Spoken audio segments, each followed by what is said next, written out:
gentlemen, we're back today. We've got Matthew Brockmeyer, horror author and podcaster and amazing human being. How you doing today, Matthew? I'm doing all right. Thank you very much. Matthew is a purveyor of everything dark and demented in the realm of what humans are capable of. Is that true? I would have to agree with you there. Yes. I enjoy the dark stuff. An expert in death and destruction and crime and, malevolence and you name it, all those nice things. So what are we talking about today? Are we talking about cannibals, vampires, werewolves? I mean, what's on the agenda? Well, I know that you're all about food and foodies and what you believe people should eat and should not eat. So I thought we'd broach the subject of cannibalism and talk about a little story that takes place right there by you in Germany. And this is the story of a man who learned to be a vegetarian. Okay, I like it. So this man's name is Armin Miewes. Are you familiar with this case? I've heard of it. I think it involves somebody else. I don't remember. Tell me, refresh my memory. Well, there's this paraphilia, sexual paraphilia called vorarophilia, where you are sexually stimulated by the idea of cannibalism. And it's actually really big. And, most of these people are just into the fantasies of it. But I mean, you can see it all over the way we there's oral sex. There's the way we when you kiss, you kind of bite. You know what I mean? The way you're always when you see a baby, you're like, oh, I'm going to eat you up. There is this strange cannibalistic fetish, I think, within all human beings. You know what I mean? And it's a very bizarre thing. If you Google vorarophilia, when I did it, the first thing that came up was a Reddit subgroup that just with all these people that are just super, super into it. But like I said, it's a fantasy for them. It's not real. But this guy from a very young age became obsessed with wanting to eat people. His next door neighbors were farmers, and they had a nice, happy family life. And he had a terrible family life. His mother and father argued incessantly. His older brothers that he was friends with moved out of the house because of the arguing. The parents split up. He went with the mom. So he was basically abandoned by his father, and he's just with this overbearing mom. And he would go over to the neighbors and spy on them, this nice, happy family. And a lot of the times they would be butchering animals. They're farmers. That's what they do. And he would watch as they hung the animal up by the feet and slit its neck and gutted them and pulled all the viscera out. And they were a happy family. And he began to equate slaughter, death, and cannibalism with happiness. And he was a very lonely little boy. And he would think that if I could just eat my classmates, they'd be with me forever and I wouldn't be lonely. And he was obsessed with the story Hansel and Gretel, where the witch keeps the children in the cages to fatten them up. And he would fantasize that he would be able to keep his classmates in a cage to fatten them up and eat. And as he grew older, the story is so long and bizarre. We actually cover this on our podcast, Murder Coaster. If you're interested in this story, listen to the episode because it's so insane, the things that happened to him. And I don't have time to get into it here. But when he was little, a literal satanic witch moved in next door. And this woman would put spells on people for money. And evidently, a lot of them worked. She put a spell on this judge and he died. And for in this court case. And I mean, I don't necessarily believe in all this. Maybe it's probably just coincidence, but it's just amazing that people would come to her and she would put these spells on people and they would die. And this is his next door neighbor that he would hang out and have tea with.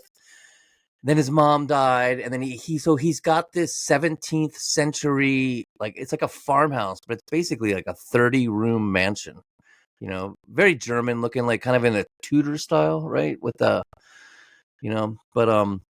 so he's in this 30-room mansion that's completely falling apart. There's rat shit everywhere. It's all fucked up. He's thinking that he wants to buy cars and fix them up. So he starts buying junked cars that don't run and putting them in the front yard.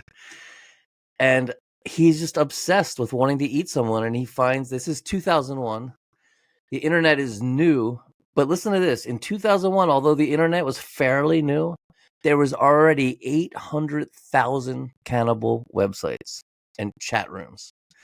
So he was accessing, I think they said like 800 of them. So he was going to he would go into these chat rooms and talk to people. And he started running ads, these really funny ads, like saying, "I want to eat you. Would you like to be eaten?" And sure as shit, he gets, right away, he's getting people that are like, "Yes, I want to be eaten." And some of them, he thinks they're too old and that their flesh is going to be too stringy. Some of them, he thinks they're too fat. And he thinks the fat content will destroy the meat. Some of them are women, and he is vehemently opposed to the eating of women. It's absolutely bizarre, but it's because he thinks, yeah, right. No, he just wants to eat a man. He thinks that women are needed to, and he's gay. He's very, very gay, but he's actually wants to marry a woman and have a family because he wants a new mother. He was so obsessed with his mother that after his mother died, he started dressing like her. And wearing her clothes. Yeah, it's really weird, dude. It's kind of like Ed Gein. I don't know if you're familiar with that case, but he kept her bedroom all immaculate. And some people came over, and he was like about to kill them and eat them, and they backed out at the last minute. They're like, "I don't really want to die. This is just a fantasy." And he would be cool and be like, "Oh, all right," and just let him go. But then he meets this man, Bern Brandes. He meets him over the internet, and he's like, and this guy, his mother, they think she committed suicide when he was young, and he blamed himself, and for just as a child would, he obviously had nothing to do with it.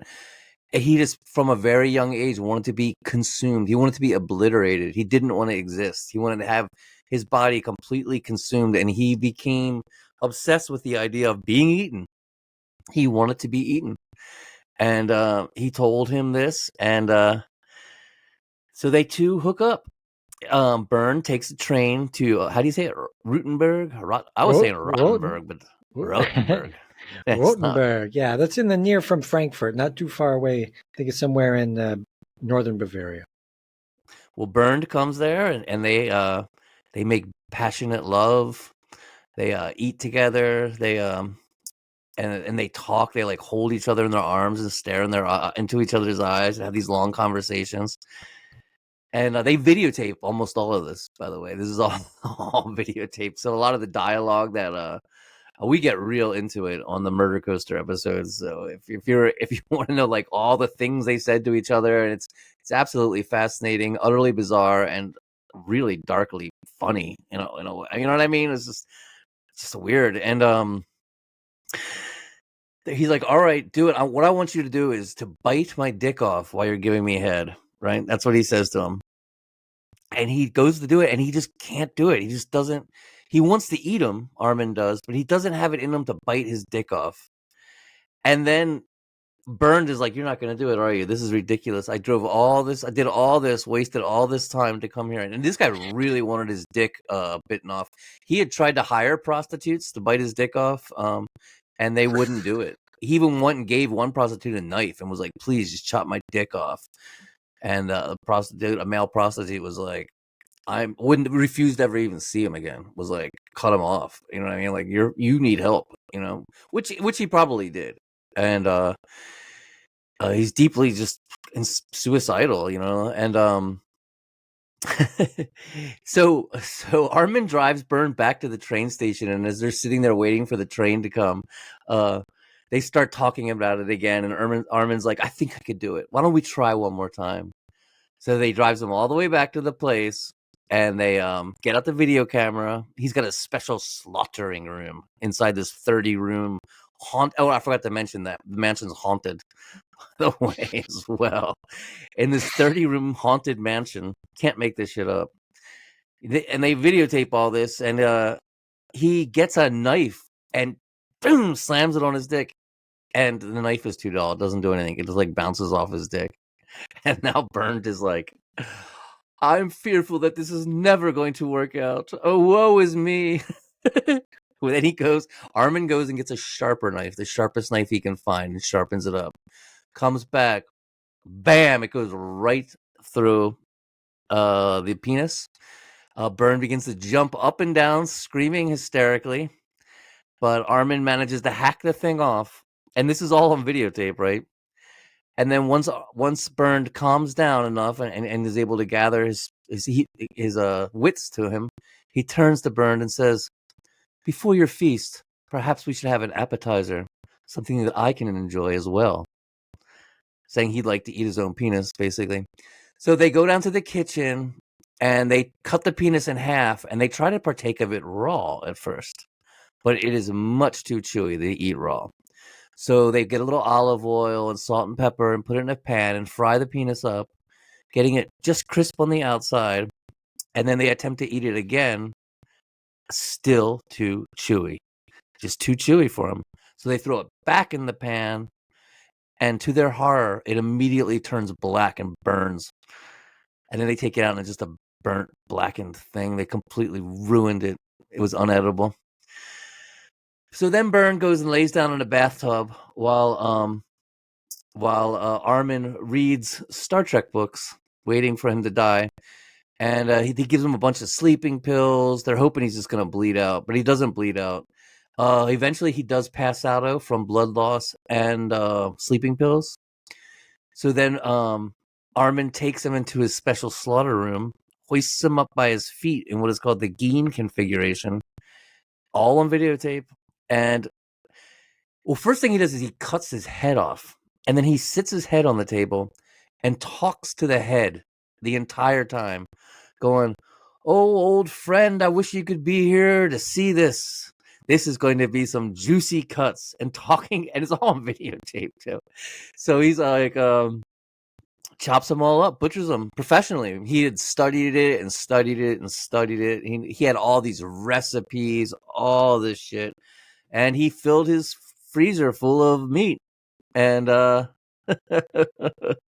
did he have consent? Like, obviously he went to court later and stuff, but did he get like written consent? And did he? Yes. I guess we'll get to that. You explained to me how that went after all this horrible shit happened. It's absolutely consent. But here's a question: if you get consent from someone who's got mental problems, is it really consent? You know what I mean? Like, I don't know. It's a complicated case, and I don't really know where I stand on it morally. I mean, this is what this guy wanted. The guy wanted to be eaten. The other guy wanted to eat him.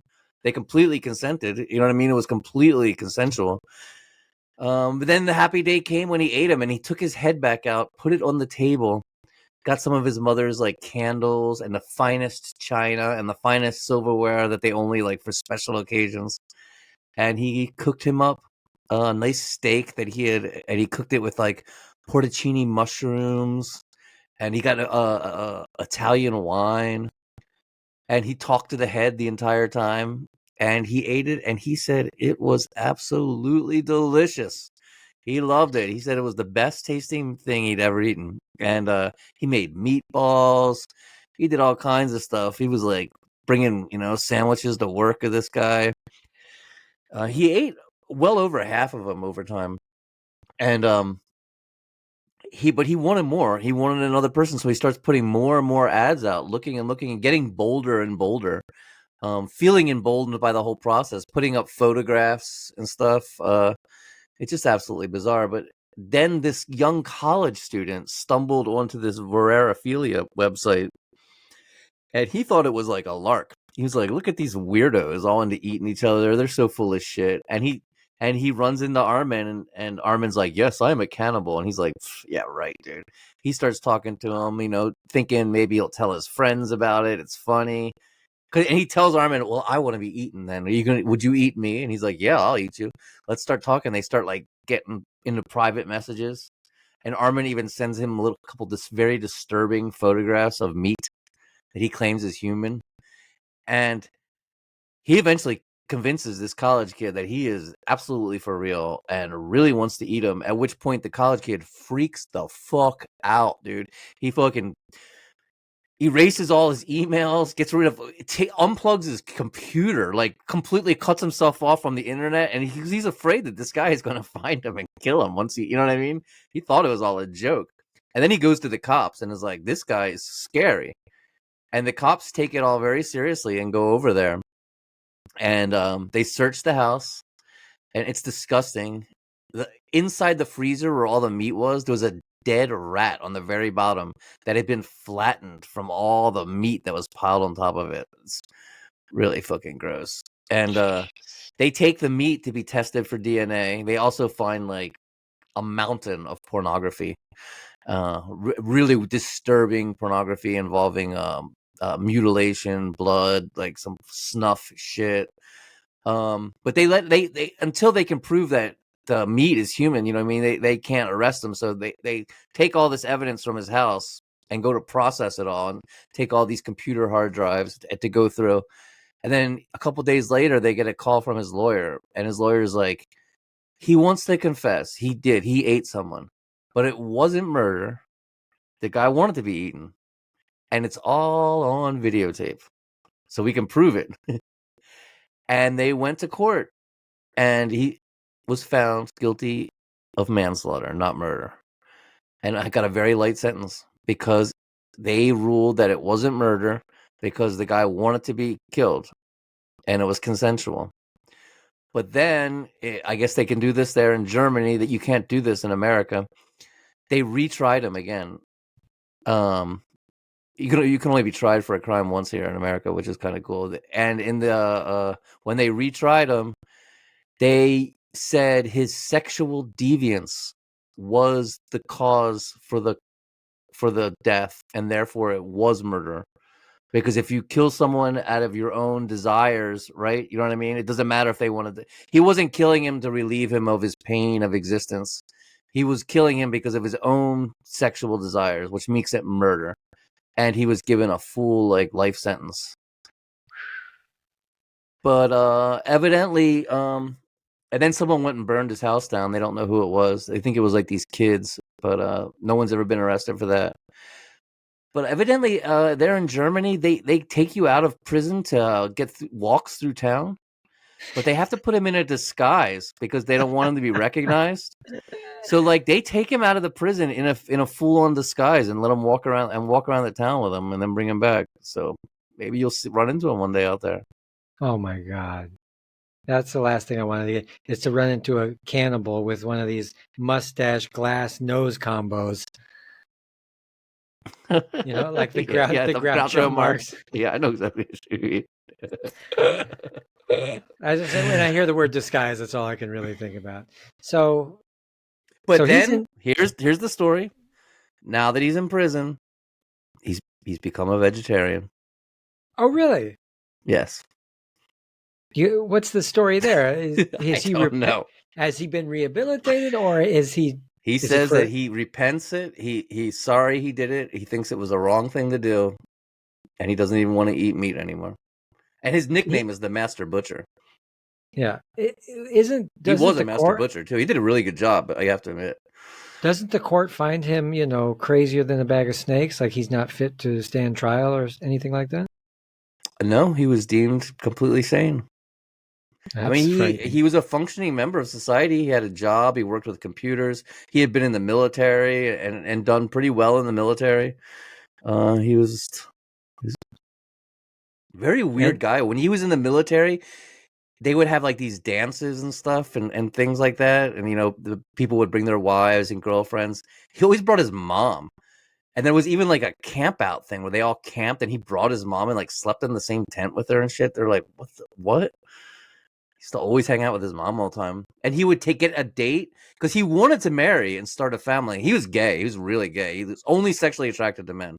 But he wanted a woman in his life. He wanted to have children. And he basically wanted a new mom. His mom was his best friend. And so he would bring these women back to the haunted mansion. And his mom would go on the dates with him.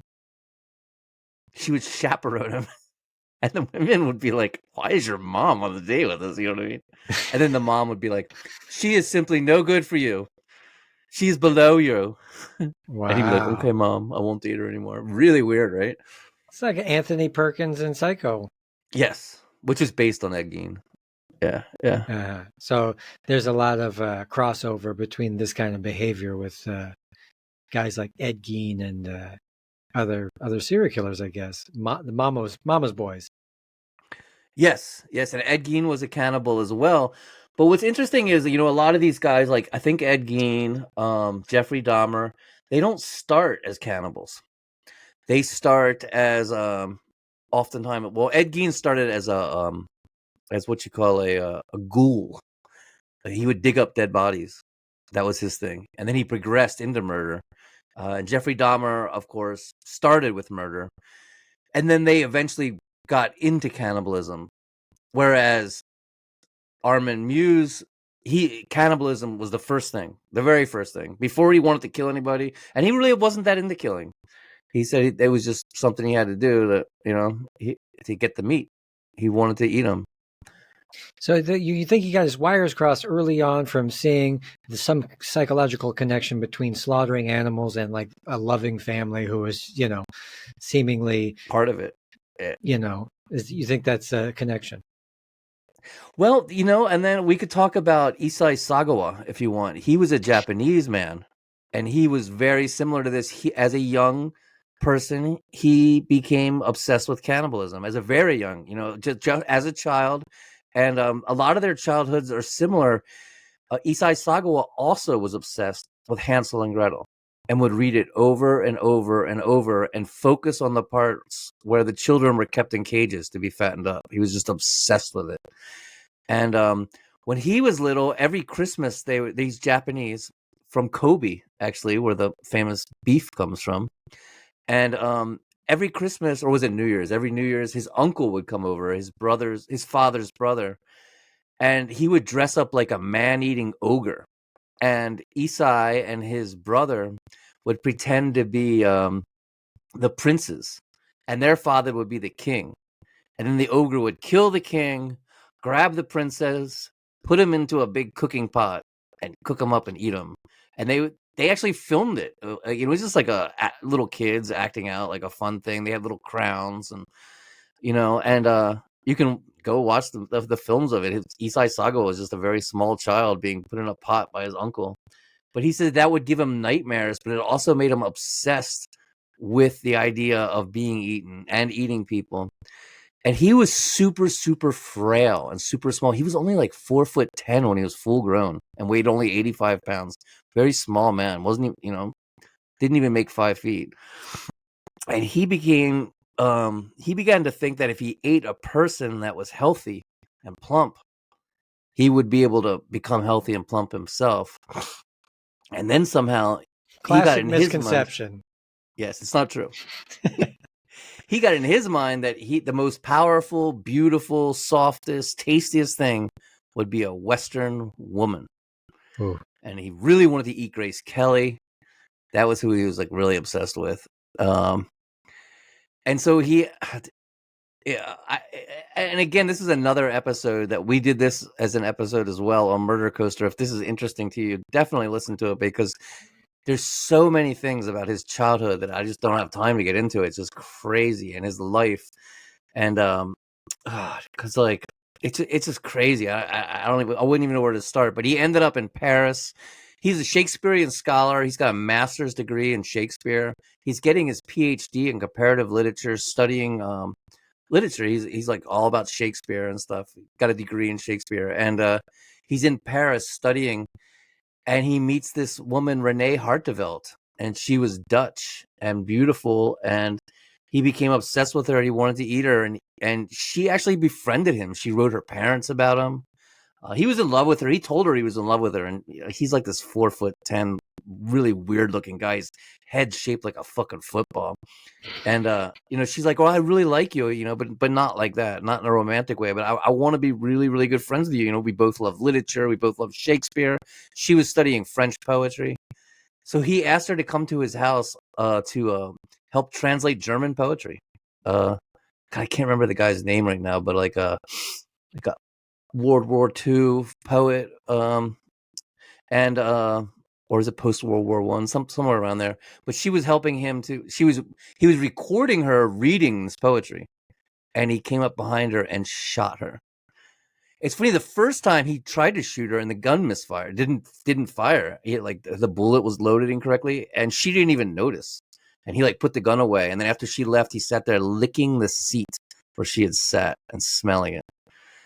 And then he invited her back again, killed her, ate her, had sex with her corpse a lot, packed her up in the things.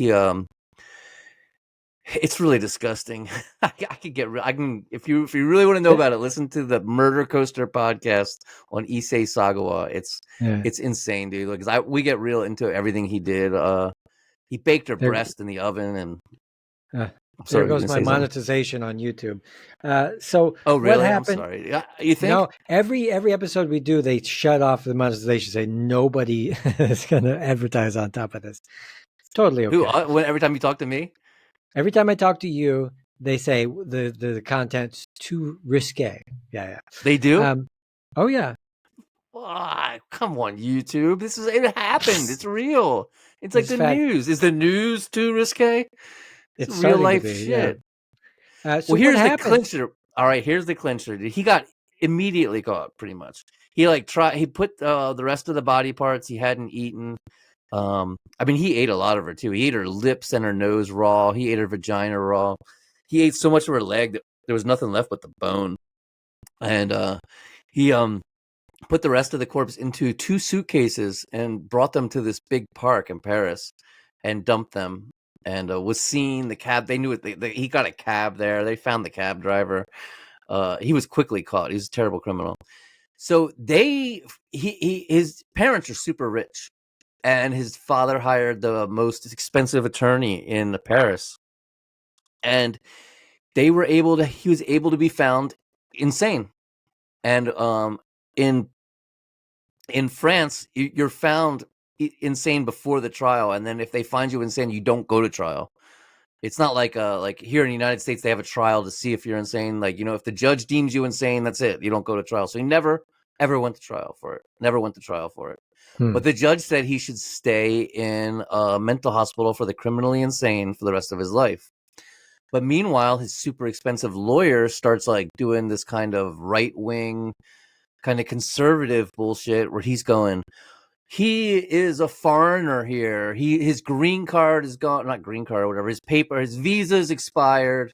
We're feeding him. We're clothing him. We're giving him all these mental doctors, these psychiatrists he's seeing. Who's paying for all that? The French people. It's not right. The French people shouldn't have to pay for this. They should send him back to Japan and let Japan deal with him, deport him. And they deport him back to Japan. But for some reason, the records were sealed. So when he got to Japan, they weren't allowed to get the records from France. And France had technically found him not guilty by reason of insanity. And he hadn't committed any crimes in Japan. So he's free to go. Really? So he's super smart, right? While he was in the mental institution of France, he had already written 1 book. And it had become a bestseller. His father then demanded that it be taken out of the stores. But in that time, it had sold something like 70,000 copies, I think, maybe. A lot of copies. It had been a bestseller, and he started being asked to be interviewed by these magazines. There was a Japanese serial killer who had just gotten caught, and they asked him his opinion on all this stuff, and he became like a talk show guy. And they would interview him, they would talk to him, and then he wrote another book. Then he was writing newspaper articles, and he started painting. He's painting these pictures, and I think he wrote over a dozen books, and he became kind of famous. He became a celebrity in Japan. They called him the king of the cannibals. And then this guy was making this sexy art film and asked him to be in it. This kind of porno-ish. I watched it, and so he's in this erotic art film, and he really liked it, and he really liked being on film, and he decides he wants to be a porn star. So he starts making his own porn films. And I watched some of the one. It was absolutely disgusting. It was called "I Want to Eat You." No, not very imaginative. And there's this very pretty Japanese girl, and he's chewing on her, like as he's fucking her, you know what I mean? But he's like chewing on her. It's fucking gross, dude. And then she like pees on him, and he's really weird looking dude to begin with, and just this is the research that I do for my podcast. This is why you should Very all listen to nice. Murder Coaster, because I go deep. I watched this little Japanese cannibal get peed on for you, listener. And but that it went over the edge, and he started like people started thinking like this guy's not right. You know what I mean? Because like at first he was like, I'm an intellectual. I'm writing as a means of understanding myself. I'm writing as a means of coming to terms with what I did. You know what I mean? I'm using literature as a means of self-examination. But once you started getting into the porn and shit, people are like, this guy, he's exploiting it. And then he made a porn film with a Dutch actress, and he shot it in this like amusement park in Japan that looks like Holland. And people are like, he's totally exploiting the crime. Here he is, because he had killed a Dutch girl. You know what I mean? And then he wrote a manga. It's called Sagawa manga. I think that's it. And he just all of his other writings had been quote unquote fiction, where he'd explored cannibalism by writing quote unquote fictional, even though it was very much like his crimes, but he still said it was fiction that he was using. And in this one is nonfiction. He used her name, he used his name, and he described the murder in like full detail, and with drawings that he did. I've seen it, and the drawings are very crude. Kind of looks like Dr. Seuss, of him like, you know, cutting her open, eating her, chopping off her head, fucking all that shit. And after that, that was kind of like the nail in the coffin for him as a celebrity. His family, even his brother had always supported him. His brother had been his best friend when he was a little kid, and his brother had like supported his artistic endeavors. You know, told him, yeah, that's good. You should write about it. You should paint. You know, think about it. You know, but his brother's like, this is disgusting. This is over the top. You're just exploiting it now. You've brought shame to the family. And he went totally poor, and he had to get like he had to like live in a, you know, whatever you call it, like in the projects in Japan or whatever, and get on welfare and everything. And yeah, and so then he got sick, and he died. That's the worst thing I've ever heard. Yeah, he became a porn star. Porn star, scholar, necrophile, cannibal, porn star. Yes, that's the name of the episode. Check it out, people. Episode 40, Murder Coaster Podcast. Issei Sagawa. I got to hand it to you, because with the cannibals, you bring this stuff to a vegan podcast. We love it, because at least there's some consistency there, right? Well, you know, I'm a cannibal. Officially, yeah. I am officially a cannibal, yes. I've eaten human flesh. Under what context? Oh, after my wife gave birth to our daughter, we had the placenta turned into pills that you could eat, because you're supposed to eat the placenta. That is so horrible. Why would all animals eat the placenta? Every mammal does it. There's all kinds of good stuff in there, dude. You got to eat the placenta, man. It's good for you. What's good about it? I have heard that there's homeopathic, everything. Things that, you think it's got some microbiome enhancing probiotic stuff? Well, for the woman, she's about to like seriously breastfeed, and like, you know what I mean? She needs all the nutrients she can get. For me, it was just straight up kicks. Just for the kicks. But for for Tara, she's trying to get her everything, all that vitamins, minerals, immunities, like all of it. As much as you'd like to consider yourself in a cannibal, unfortunately, placentophagy has not been. It says it borders on cannibalism. It's not quite cannibalism. How is it not cannibalism? The scientific and medical communities don't classify it as such for whatever reason. The ingestion of the placenta is just a temporary organ. Proponents of the people that eat placenta, they say it's got health benefits, increased energy, breast milk production, hormone regulation. But these claims have not fully been substantiated through scientific research. I will give you that you're a sick motherfucker. I'll give you that. I'm not. Every mammal does it. It's perfectly natural.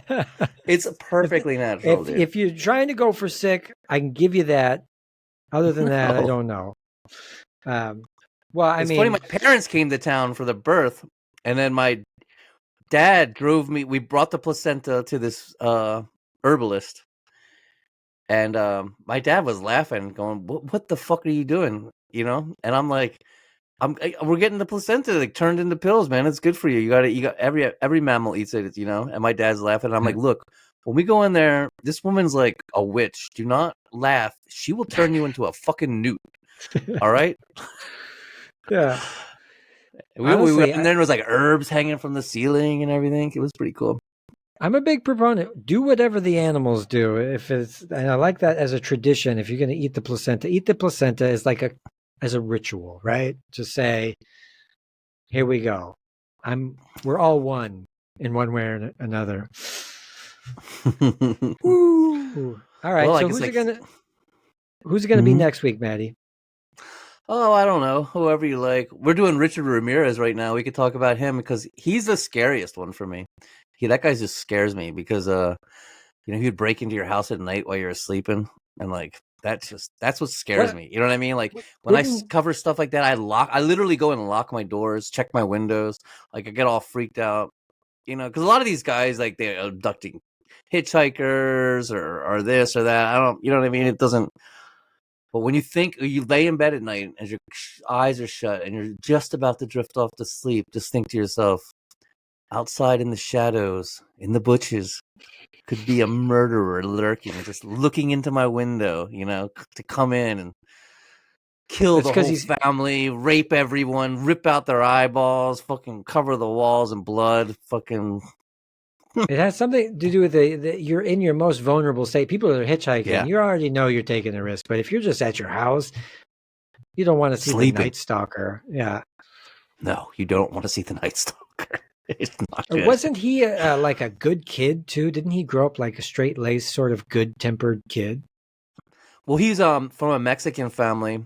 Again, if you're interested in this case, check out Murder Coaster because we go deep into his childhood, all about it, and it's very fascinating. His mother was actually an American citizen because she'd been born in Colorado, but she then moved with her family back to Mexico. The husband met there. They got married and they moved to fucking El Paso, Texas. And there's a bunch of bullshit that happened to him. One of the things that happened is Los Alamos was near there, and the fallout from the nuclear testing would fall down and in El Paso, and El Paso had like this insane amount of birth defects from the nuclear fallout. And Richard Ramirez's older brother, the firstborn son in the family, he was covered with golf ball sized lumps on his body. The second one, he had like all these bone issues. His kneecaps didn't form right. He never, ever learned to walk right. Like even when he was a grown man, he fucking still needed like stilts and canes. He's all fucked up, all from the nuclear fallout. And then Richard seemed like a good, happy baby. He didn't seem like there was nothing wrong with him when he was born. He had no birth defects. He's good looking, beautiful smile, bright eyes, seems smart, loved to dance. And his older brothers, a lot of them, he had several older brothers. A couple of them were real into like violence, like fighting and getting in trouble. And he got along great, dude. His school principal, elementary school principal, is like he got along with everybody. He was very friendly, very sweet. He loved to make people smile. He wasn't a bad kid, but he suffered a couple head traumas, like a lot of these guys always do. And that threw him off. And then his father had like these crazy, insane anger issues. And then he started hanging out with his cousin who had just gotten back from Vietnam. Ooh. And his cousin had been a Green Beret in Vietnam. And he had 39 confirmed kills, plus a whole bunch of other kills. And he would say how like the Viet Cong believed if you had a body part missing, you couldn't go to heaven. So the Green Berets would mutilate the bodies with machetes and they would chop off the ears. And a lot of them had like necklaces made of human ears. And they also thought raping the women was a part of in sowing fear in the populace. and was like a military tactic that they used. And he Mhm. had all these photographs. He had photographs of all these women held prisoner, bound. Then he had pictures of the female prisoners giving him head with he's got a gun to their head, and then he had pictures of him holding up the decapitated heads of the women, and he showed them all to Richard. And you know what I mean. And Richard, that was some of the first masturbation material that Richard Ramirez ever had. He was like Ooh. 12 years old, and this is what he would masturbate to at night. Yeah. And then his uncle shot his wife right in front of Richard. He watched the whole thing. And his brother-in-law. Did I say uncle? I meant cousin. His cousin, Okay. and his cousin. All of them taught him how to be a thief.